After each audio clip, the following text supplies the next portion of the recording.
त्यांना open challenge देतो, open challenge, की माझ्या स्तरातल्या कुठल्याही त्यांच्या नेत्यांनी माझ्यासोबत महिला विधेयकाच्या संदर्भात ओपन डिबेट करावी.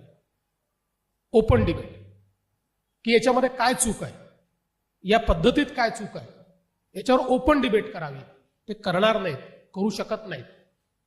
केवळ मुजोरी करायची आणि पळून जायचं, हे जे काही यांनी सुरू केलेलं आहे, याच्या विरुद्ध देशभरात आणि महाराष्ट्रात आता महिलांचं एकत्रीकरण आम्ही करणार आहोत.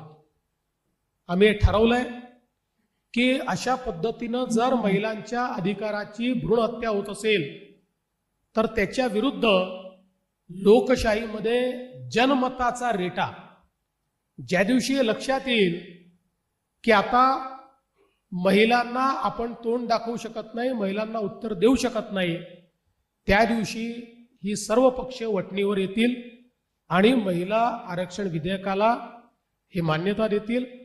आणि म्हणून आम्ही महायुतीतले सगळे पक्ष आपापल्या परीने या संदर्भात जनमत एकत्रित करण्याचं काम करू, महिलांना संघटित करण्याचं काम करू.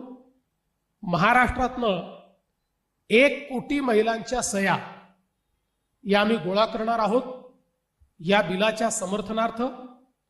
त्यासोबत तालुका स्तरापर्यंत मोठ्या प्रमाणात जनजागृती करणार आहोत. उद्या भारतीय जनता पक्षाने एक या संदर्भातला मेळावा बोलवलेला आहे.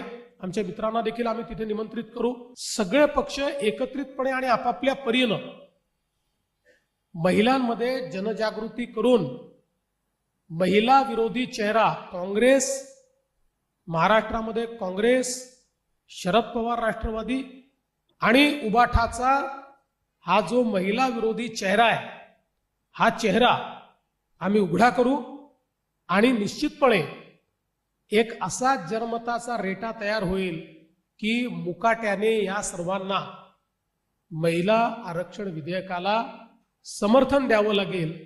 त्या दृष्टीने आजपासनं आमचा निर्धार हा सुरू झालेला आहे. आणि तो जोपर्यंत महिलांना आरक्षण मिळत नाही, जोपर्यंत लोकसभा आणि विधानसभेमध्ये महिलांना आरक्षण मिळत नाही, तोपर्यंत आता आम्ही स्वस्थ बसणार नाही.